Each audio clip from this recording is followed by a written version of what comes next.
زبان کے شر سے محفوظ رہنا چاہتے ہو تو خاموش رہا کرو۔ بے وقوفوں سے دوستی مت کرو، کیونکہ یہ مشکل وقت میں تیری مشکلات میں اضافہ کریں گے۔ موت کو ہر وقت پیش نظر رکھو اور مصائب دنیا کو سہل خیال کرو۔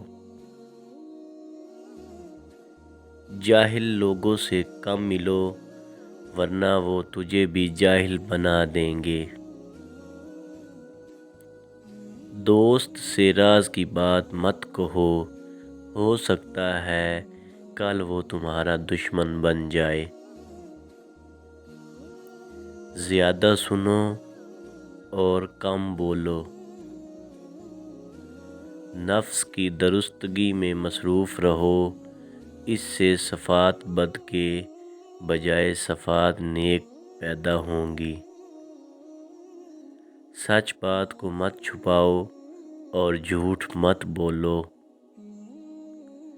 صحت اللہ کی بڑی نعمت ہے، اس کی قدر کرو۔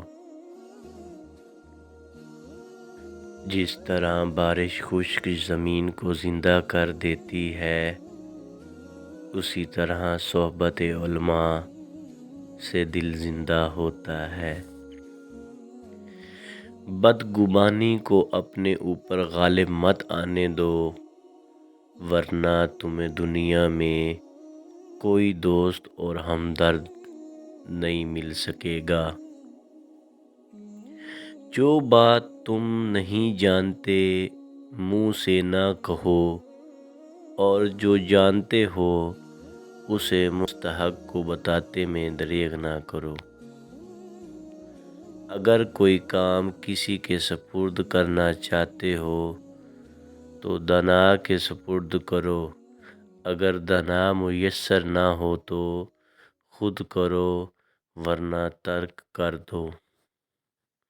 کام نہ کرنا محتاجی لاتا ہے، اور محتاجی دین کو تنگ، عقل کو ضعیف اور مروت کو زائل کرتی ہے۔